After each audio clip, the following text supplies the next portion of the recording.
Good morning, students. Today I am going to explain about cause of deviation from ideal behavior. As we have already explained that real gases obey the ideal gas equation. It means real gases obey the ideal gas equation if pressure is low and temperature is high. If pressure is low and temperature is high, in that case real gases shows ideal gas behavior and will follow this equation PV is equal to nRT. But if the condition of this pressure and temperature is reversed, if pressure is increased and temperature is decreased, if pressure is high and temperature is low, in that case the gases shows deviation from the ideal behavior. Now in this case the gases shows deviation from their ideal behavior. They undergo positive deviation or the negative deviation. Now the deviation of this ideal behavior can be explained on the basis of kinetic theory of gases. It can be explained on the basis of kinetic theory of gases. Now it was assumed that when pressure is high and temperature is low, in this case when pressure is high, temperature is low. Before discussing this concept, we have considered when pressure is low and temperature is high. Suppose हमारे पास ये given volume है, इसके अंदर कुछ gas के particles present है. If pressure is low and temperature is high, it means the particles of this gas now possess more kinetic energy according to kinetic theory of gases. अब particles के पास energy ज़्यादा है, it means they can leave this space और they undergo collision. ठीक है, collision effective भी हो सकते हैं और इनफेक्टिव भी हो सकते हैं. तो उस केस में अगर प्रेशर लो है, टेम्परेचर हाई है, गिवन वॉल्यूम के अंदर नंबर ऑफ पार्टिकल्स कैसे होंगे? Less, because in this case particles are now more energetic. Particles के पास एनर्जी अब क्या है? ज़्यादा है. As a result the particles shows two changes in their volume and in force of attraction. अब यहाँ पर वॉल्यूम जो है occupied by the total particles with respect to given volume and force of attraction, these two factors are now negligible. अब इनके amount as compare total volume, जो volume occupied है gas के पार्टिकल्स का, वो कैसा होगा? Negligible. And force of attraction is also negligible because in this case particles of gases are quite far away from each other. But when the conditions are reversed, when pressure is high, temperature is low, in that case अगर हमने इस gas के ऊपर pressure apply किया तो यहाँ पर volume क्या हो जाएगा? Decrease. Now volume of the gas particles decreases. As a result जब वॉल्यूम डिक्रीज होगा, नंबर ऑफ पार्टिकल्स क्या हो जाएंगे? Increase. Therefore number of particles in the given volume increases.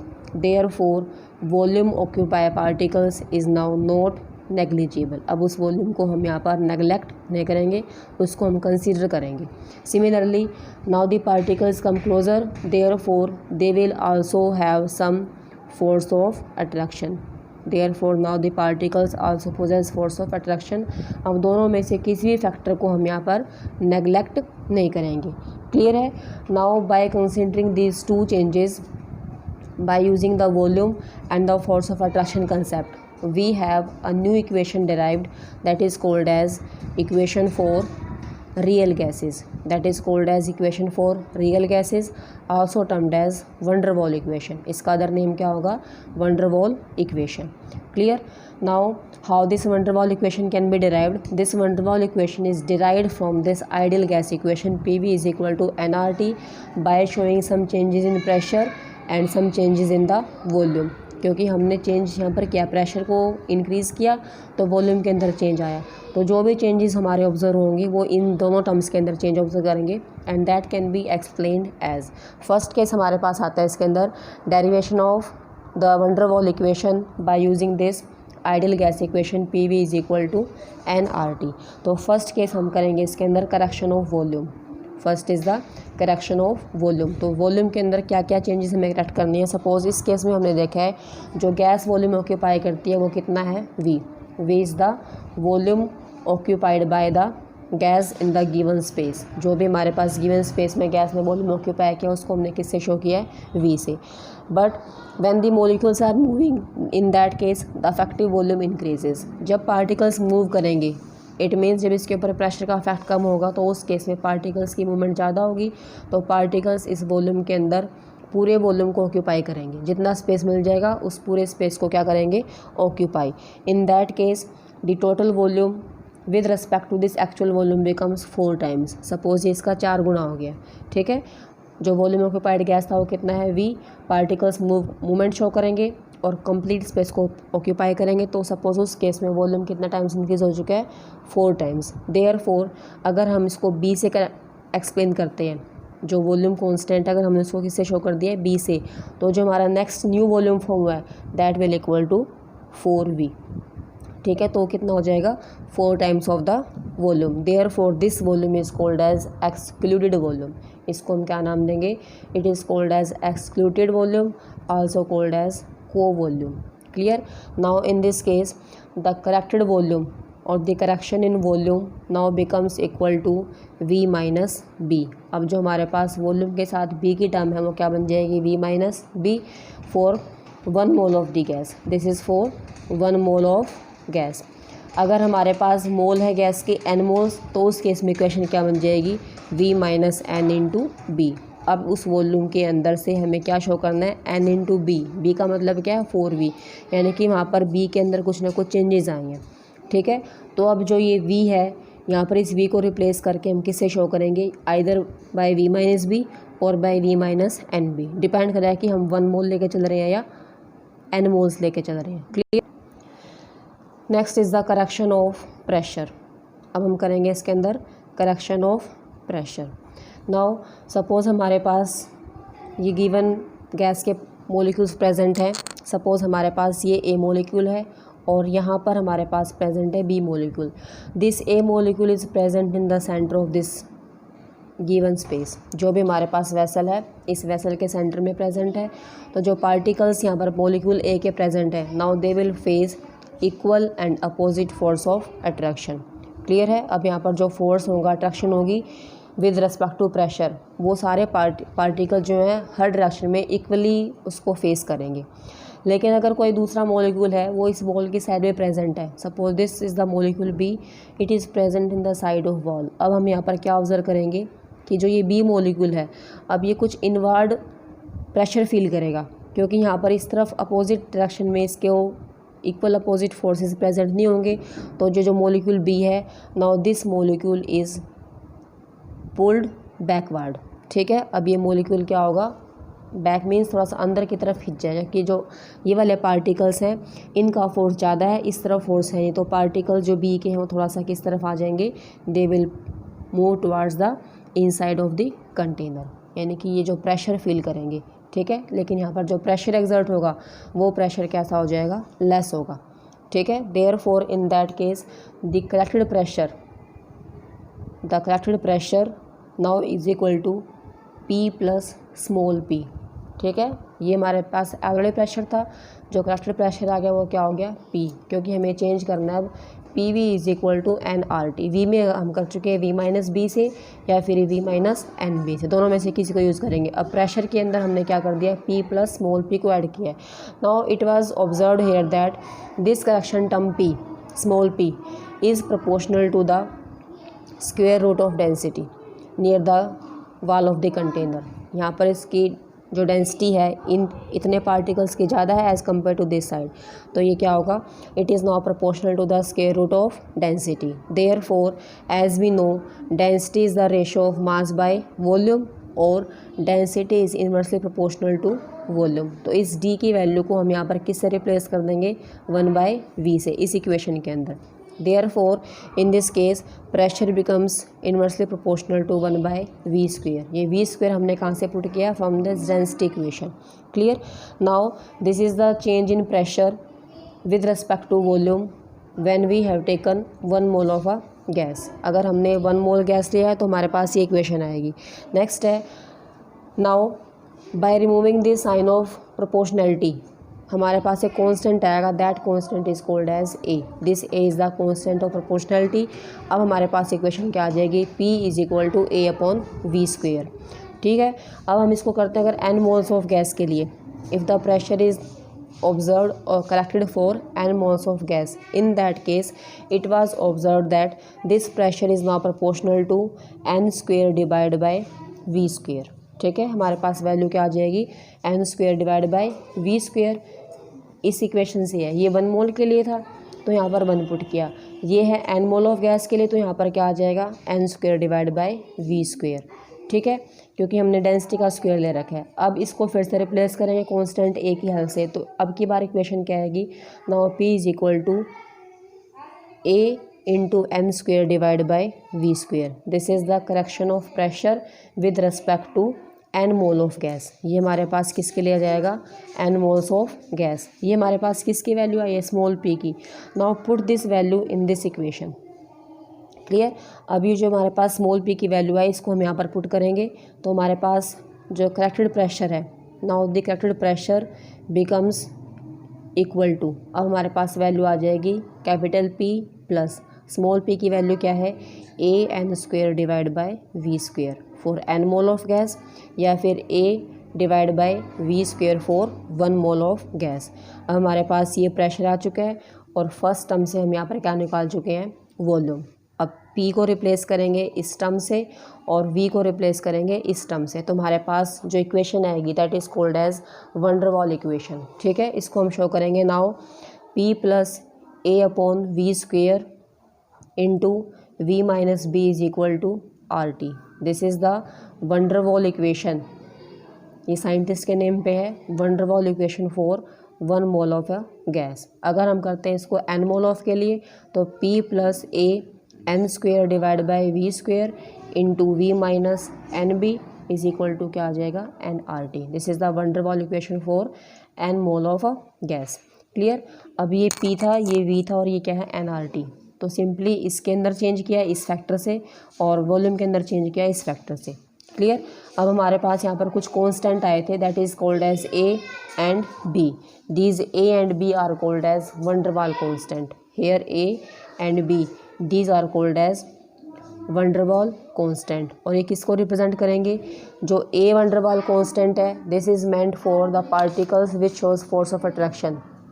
Therefore this A which is a van der Waal constant, it will represent the magnitude of the force of attraction or the attractive forces present between the particles or molecules of the gas।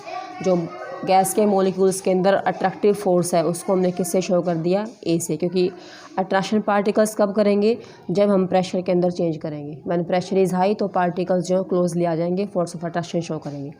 Next है correction term B और the B constant. This is for effective size of gas molecule. It is used to represent the effective size of the gas molecules. Gas के molecules का size कितना है, क्योंकि जब हमने B के अंदर चेंज किया था तो B की वैल्यू कितनी आई थी हमारी, 4 times of the actual volume. तो यहाँ पर साइज़ इंक्रीज़ हो गया था पार्टिकल्स का, तो B शो करेगा अफेक्टिव साइज़ को और A शो करेगा फोर्स ऑफ अट्रैक्शन को। दूसरा मेन पॉइंट है इसके अंदर, greater the value of A greater the value of van der वाल कांस्टेंट ए। जितना इसकी वैल्यू ज़्यादा होगी इट मीन्स उस पार्टिकल के अंदर इंटरमोलिकुलर फोर्स ऑफ अट्रैक्शन भी उतने ज़्यादा होंगे। Greater the value of a larger will be the force of attraction between the particles of the molecules of the gas. Multiple choice में आ सकता है क्वेश्चन ये। सपोज हमारे पास गैसेज हैं हाइड्रोजन, ऑक्सीजन, क्लोरीन और हमने लिया है हीलियम। ठीक है, हाइड्रोजन के लिए वैल्यू गिवन होगी 0.2476, ऑक्सीजन के वैल्यू आ जाएगी 1.378, क्लोरीन की वैल्यू है 6.579 एंड हीलियम इज़ 0.03457। ये क्वेश्चन दे दिया। अब पूछें कि किस गैस के अंदर ज़्यादा intermolecular force of attraction present होंगे। अब इस कंसेप्ट को ध्यान रखना, greater the value of a larger will the force of attraction, तो आंसर क्या आ जाएगा हमारा Cl2। ठीक है, नेक्स्ट पॉइंट आता है इसके अंदर यूनिट्स ऑफ वन डर वाल constant. Units of van der वाल constant A and B. A and B की यूनिट कैसे फाइंड आउट करेंगे, क्योंकि जो हमारा ए है उसके लिए इक्वेशन यूज़ की हमने P is equal to AN square divide by V square. हमें निकालनी है A को लेफ्ट साइड लेके आएंगे। Now A becomes equal to P into V square divide by N square. Pressure को मेज़र करते हैं एटमॉस्फेयर में, वॉल्यूम को लीटर में, तो वॉल्यूम स्क्वेयर तो क्या आ जाएगा litre square divide by N का मतलब क्या है नंबर ऑफ मोल्स, तो यूनिट क्या आ जाएंगी मोल्स। स्क्वेयर है तो मोल्स -2 आ जाएगा। This is the unit for van der वाल constant A which represent the measure of magnitude of attractive forces present in the molecules of gas. Next हमारा P is equal to N into b. ठीक है, अब हमें निकालनी है इसके अंदर वैन डर वाल कांस्टेंट B की यूनिट, तो B की वैल्यू क्या आ जाएगी, सॉरी V था ये, V is equal to N into B. Now B becomes equal to V divide by N। Volume को मेज़र करेंगे लीटर में और N को मोल्स में, तो वॉल्यूम लीटर पर मोल इसकी यूनिट्स आ जाएंगी। ठीक है, इसके बाद नेक्स्ट टॉपिक है हमारा explanation of behaviour of real gases by van der Waal equation. Van der Waal equation से हम किस तरह से रियल गैसेस के बिहेवियर को एक्सप्लेन कर सकते हैं। 4 पॉइंट आएंगे इसके अंदर। फर्स्ट पॉइंट आएगा हमारे पास at very low pressure. At very low pressure equation same रहेगी हमारी, P plus AN square divide by V square V minus NB is equal to nRT। अब प्रेशर कैसा है low, it means pressure low है तो volume कैसा होगा large. Suppose इस कंटेनर के अंदर गैस फिल कर रखी है, प्रेशर बहुत कम है तो वॉल्यूम क्या होगा लार्ज। अगर प्रेशर अप्लाई करेंगे तो वॉल्यूम क्या हो जाएगा डिक्रीज। अब प्रेशर अप्लाई नहीं किया है तो प्रेशर कैसा है लो, तो वॉल्यूम की वैल्यू कैसे आ जाएगी large. Now when volume is large therefore in that case this correction term जो हमने प्रेशर के साथ यूज़ की थी AN square divide by V square, this correction term is very small as compare to increase in volume, therefore it can be neglected. इसको हम यहाँ से क्या कर देंगे नेगलेक्ट करेंगे। ठीक है, similarly the correction term B जो हमारे पास B की वैल्यू आई थी इज इक्वल टू 4V, इस वॉल्यूम के कंपैरिजन में ये है तो वैसे भी इंक्रीज लार्ज, लेकिन इसके कंपैरिजन में ये वैल्यू कैसी है, this value is again small, तो इसको भी हम क्या कर देंगे यहाँ से नेगलेक्ट। इसको भी रिमूव कर दिया, इसको भी रिमूव कर दिया, तो इक्वेशन क्या आ जाएगी now P into V is equal to nRT। अगर प्रेशर कैसा है लो तो जो गैसेज हैं वो कैसा नेचर शो करेंगी आइडियल गैस नेचर, तो उस केस में जो रियल गैस है वो कैसी बन जाएगी आइडियल व्हेन प्रेशर इज़ लो। और दूसरा केस कब आएगा टेम्परेचर इज़ हाई। ठीक है, दूसरा केस कब आएगा इसमें when temperature is high. Temperature high होने से फिर क्या होगा, दोनों फैक्टर को फिर से हम क्या कर देंगे इग्नोर। अगर टेम्परेचर हाई तो गैस के पार्टिकल्स के पास एनर्जी भी कैसी आ जाएगी हाई। ठीक है, उस केस में फिर से हमारा जो वॉल्यूम है वॉल्यूम कैसा हो जाएगा लार्ज। ठीक है, वॉल्यूम लार्ज होगा तो दोबारा से हम करेक्शन टर्म्स को यहाँ से क्या कर देंगे नेगलेक्ट। फिर से हमारे पास वैल्यू क्या आ जाएगी PV is equal to nRT at low pressure and high temperature.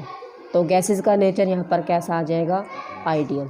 इसके अपोजिट दो कंडीशन बच गई हैं, अगर टेम्परेचर मॉडरेट है और या प्रेशर मॉडरेट है तो उस केस में हमारे पास जो इक्वेशन आएगी, हमारे पास जो Z की वैल्यू आएगी कुछ डिफरेंट आएगी। तो उसके लिए देखते हैं फर्स्ट थर्ड केस आएगा हमारे पास एट मॉडरेट प्रेशर, ना प्रेशर ज़्यादा हाई है और ना ही ज़्यादा लो है। Therefore eight moderate pressure it was observe that अगर हमारे पास ये वॉल्यूम है गैस का, प्रेशर अप्लाई करें तो वॉल्यूम क्या हो जाएगा decrease. Now in this case volume decreases, therefore A divide by V square इसकी वैल्यू क्या हो जाएगी इंक्रीज, क्योंकि ये रेसिप्रोकल है, वॉल्यूम डिक्रीज़ हुआ है, इनवर्स ऑफ वॉल्यूम क्या हो जाएगा इंक्रीज़। ठीक है, क्योंकि हमने प्रेशर को अप्लाई किया और ये जो टर्म आई थी हमारे पास करेक्शन टर्म ये किसके साथ आई थी प्रेशर के साथ आई थी। ठीक है, तो ये वैल्यू क्या हो जाएगी उस केस में increase, therefore it can not be neglected. अब इसको हम यहाँ पर नेगलेक्ट नहीं कर सकते। सिमिलरली जो वॉल्यूम है डिक्रीज तो हुआ है लेकिन फिर भी थोड़ा सा कैसा है वो volume is still large as compare to this correction term B। अब के बाद जो वॉल्यूम है वो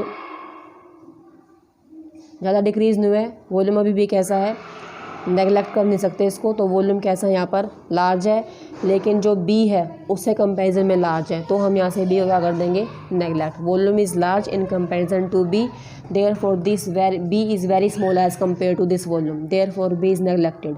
अब हमने किसको नेगलेक्ट कर दिया, बी को। तो इक्वेशन क्या आ जाएगी, now P plus A divide by we square into V minus N B था, तो बी को हम क्या कर चुके, नेगलेक्ट। तो हमारे पास सिर्फ क्या रह जाएगा, v इज इक्वल टू क्या आ जाएगा, आर टी। ठीक है, इस टर्म को मल्टीप्लाई करो आपस में, हमारे पास इक्वेशन आएगी now P v plus a v divide by we square is equal to are t. Equation आ जाएगी p v plus A divide by v is equal to are t. R T को हम इस तरफ ले आएंगे, A V को हम ले जाएंगे राइट साइड में। तो इक्वेशन क्या आ जाएगी, या फिर पी वी को एक तरफ रख लो, now P V becomes equal to are T minus A upon V. ठीक है, पी वी को एक तरफ रखा है, इस ए वी को हम राइट साइड में ले गए, तो P V is equal to are T minus A upon V. अब हम क्या करेंगे, इसकी लेफ़्ट साइड को भी और राइट साइड को भी, दोनों को हम डिवाइड करेंगे by R T. Divide both left and right side by R T. तो इक्वेशन हमारे पास आएगी now P V upon R T is equal to are T divide by R T minus a into R T V. Equation आएगी P V upon R T is equal to 1 minus a divide by R T V. P V upon R T हम पहले explain कर चुके हैं। P V upon R T को हम किससे show करते हैं, Z. Z is called as the compressibility factor. तो यहाँ पर वैल्यू क्या आ जाएगी, 1 minus A upon R T V. It mean जो जेड की वैल्यू है 1 से क्या आ रही है, लेस आ रही है।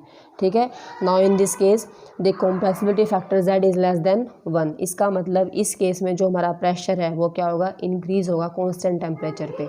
Now in this case the pressure increases at constant temperature, और जो वॉल्यूम है वॉल्यूम क्या हो जाएगा, डिक्रीज़।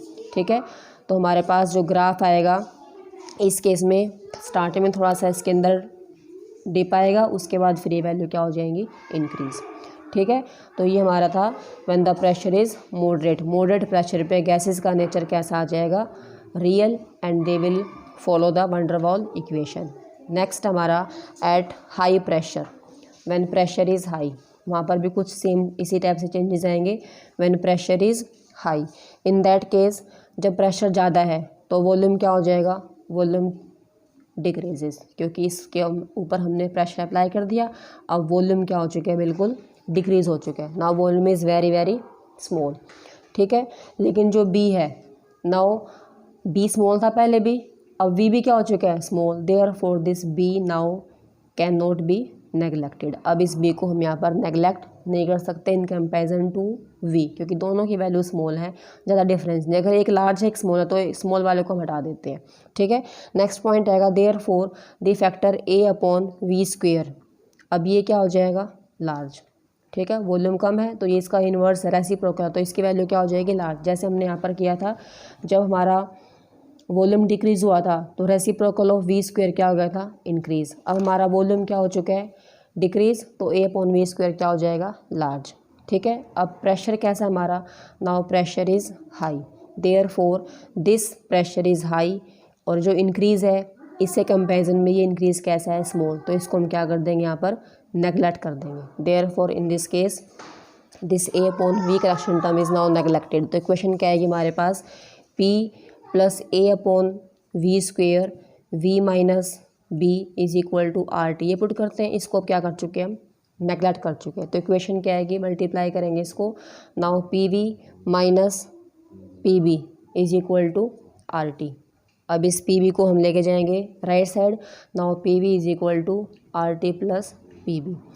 लेफ्ट साइड और राइट साइड को डिवाइड करेंगे आर टी से, P V upon R T is equal to are T upon R T plus P V upon R T. P V upon R T की value क्या होती है, Z. Now Z is equal to 1 plus P B divide by R T. अब जो compressibility factor है ये क्या है, 1 से ग्रेटर है। Now in this case Z is greater than 1। इसका मतलब जो प्रेशर है वो इंक्रीज़ होगा कॉन्स्टेंट टेम्परेचर पे, और जो हमारा फैक्टर है P B upon R T इस फैक्टर से इंक्रीज़ होगा। 1 तो है, 1 के अंदर प्लस ये फैक्टर बढ़ रहा है, तो जेड की वैल्यू क्या हो जाएगी, मोर देन 1। ठीक है, इसीलिए स्टार्टिंग में जो मिनिमा कर्व आता है उसके बाद जो z की वैल्यू होती है एकदम से क्या होती है, शार्प इंक्रीज़ होती है। ठीक है, अगर एक बार डिप आ गया तो उसके बाद वैल्यू स्टीप इंक्रीज शो करेगी। इंक्रीज शो क्यों करेगी, क्योंकि अब की बार z की वैल्यू क्या हो चुकी है, इंक्रीज़ कॉन्स्टेंट टेम्परेचर पे। हमने किया था N2 गैस के लिए भी, तो उस केस में हमारे पास जो ये कर्व था, ये कर्व धीरे धीरे किस तरफ मूव कर रहा था, अपवर्ड। कर्व का जो ये डेप्थ है कम होती जाती है ये, तो वो कब कम होगी, जब z की वैल्यू क्या होगी, 1 से ग्रेटर आ जाएगी। ठीक है, इसके बाद न्यूमेरिकल्स हैं इसके, numerical based on wonder wall equation ये सॉल्व करने हैं। नेक्स्ट टॉपिक है 5.12, वो सिलेबस में नहीं है। Now chapter 5 is complete.